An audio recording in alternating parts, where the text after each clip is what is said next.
Asma e rinite são duas doenças alérgicas e hereditárias não muito comuns nessa época do ano, mas devido ao coronavírus, tem trazido muitas crianças aqui para o pronto-socorro do Hospital Universitário. Para tentar esclarecer todas as dúvidas, é que o Conecta vai tentar te ajudar. Não sai daí!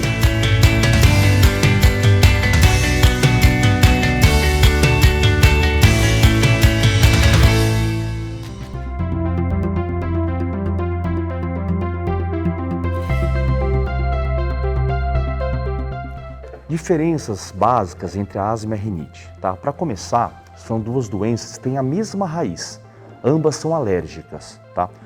Uma afeta mais os pulmões, ela de certa maneira pode se tornar até mais grave, tá? Então a asma a gente percebe muito na sua sintomatologia, tosse, cansaço, que talvez seja a parte mais complicada mesmo da asma, chiado no peito, que é o famoso miado de gato que a gente escuta e as mães acabam comentando com a gente, fadiga, é o tipo da doença que pode levar até internação. Já a rinite também é uma doença alérgica, só que com sintomas um pouco mais brandos, como coriza, coceira no nariz, espirros, principalmente de manhã, porém não vão levar a nenhum tipo de gravidade. Dificilmente você vai internar uma criança com rinite. Ela vai levar mais a ausência escolar, algum tipo de problema social.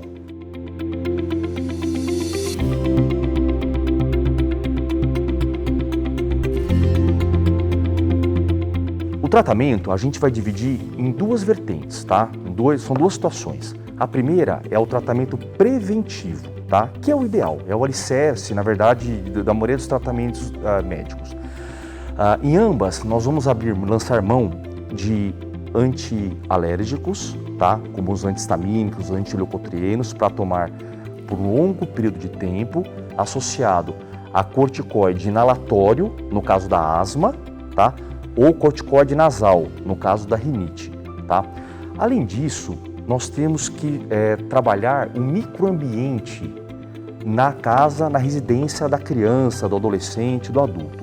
A gente tem que transformar o meio.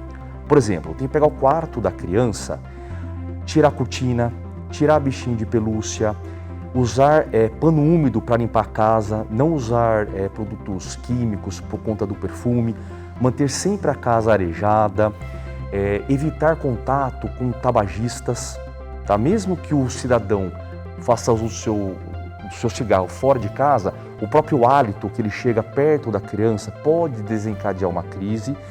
E, obviamente, tentar identificar aquilo que mais causa crise na criança. Por exemplo, gato. É muito comum ter alergia a gato. Então vai ter que ter alguns cuidados. O gato não vai poder ficar dentro de casa. Cachorro é a mesma coisa. Se esse paciente tiver alergia a alguma coisa específica, a gente tem que tirar essa situação de perto do paciente, tá? Então esse é o que é? Esse é o alicerce. É o tratamento preventivo que é o mais importante. E tem o tratamento das crises, tá? Em ambas também, você pode lançar mão de algumas situações, depende muito do caso. No caso da asma, que é uma doença um pouquinho mais grave, quando a crise está exacerbada, você pode fazer uso de broncodilatadores, são as famosas bombinhas, que até as mães têm um pouco de medo porque fala que acelera o coração, que é absolutamente normal, tá? Tentar fazer em casa, quando bem orientada, ou o menor sinal de cansaço, procurar o pronto-socorro, tá?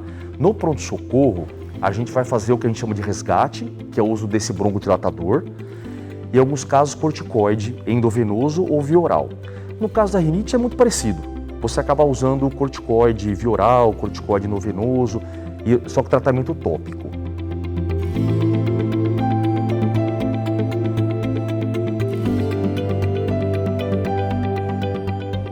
Bom, a primeira coisa é a gente conseguir identificar o que esse paciente tem. Aquela criança que a gente acompanha com a gente no consultório, no ambulatório, no posto de saúde, que a gente sabe que ele tem rinite, por exemplo, a gente explica para os pais, sintomas são esse, tá? Quando chega no pronto-socorro, que a gente não conhece a criança, a gente tem que fazer uma anamnese completa. Eu tenho que tentar entender o que está acontecendo. Se é uma criança que já tem todo esse histórico de atopia, eu vou pensar numa exacerbação dessa crise. Se é uma criança que nunca teve, a gente acaba que pode pensar em Covid. Hoje mesmo, como exemplo no consultório, eu atendi um paciente que eu acompanho há muito tempo, ele tem rinite, e ele teve uma crise hoje na sala de aula. A professora, por desconhecimento, e não tem culpa nenhuma, porque pelo momento que a gente vive, se assustou e pediu para a criança imediatamente se retirar, chamou os pais e procurou o consultório. Então eu avaliei a criança, sabia do quadro dela direitinho, fiz a cartinha e escrevi que ela poderia retornar à escola. Mas é muito comum essa confusão, porque são doenças parecidas. Por exemplo, a asma causa muita tosse, o Covid dá tosse também. A rinite, muita coriza, e o Covid também causa muita coriza. Nós temos o fator hereditário, o fator genético, que é muito importante. Pai e mãe com qualquer sinal de atopia, ou seja, dermatite atópica, que também é uma doença que anda em conjunto, ou rinite ou asma, essa criança vai ter uma predisposição genética sim a ter asma. Além disso, tem outros fatores externos, como, por exemplo, o contato desde pequenininho com um tabagista em casa, exposição a alérgicos. Então, isso acaba favorecendo. Então, o que é muito comum? É da ordem de... se você pega uma criança que tem o pai e a mãe atópicos, essa criança vai ter uma chance aí de cerca de 80% a mais que outras crianças de desenvolver asma. Daquela tem 80% de chance de ter asma, mas 80% a mais que as outras crianças.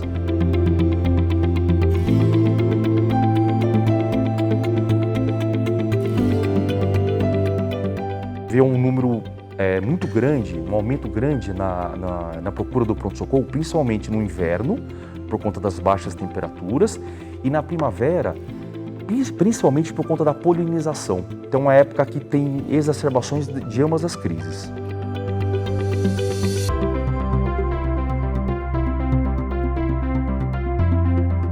Na verdade é o seguinte, não é que o indivíduo que tem asma, por exemplo, tem mais facilidade para adquirir o Covid. Não é isso. A situação é o seguinte, qualquer doença, por exemplo, uma pneumonia, ou um resfriado, ou uma gripe, ou a própria Covid, facilita a exacerbação da crise. Então acontece, qualquer infecção pode causar a crise de asma no indivíduo que já tem a doença. Tá? Esse ano eu internei agora uma criança com Covid, e foi justamente uma criança que, por conta da Covid, desenvolveu uma crise de asma relativamente importante. Ela evoluiu bem, está super bem, está em casa já, mas foi a única criança, foi o único exemplo que eu tive este ano. Então a Covid ela pode desencadear a crise.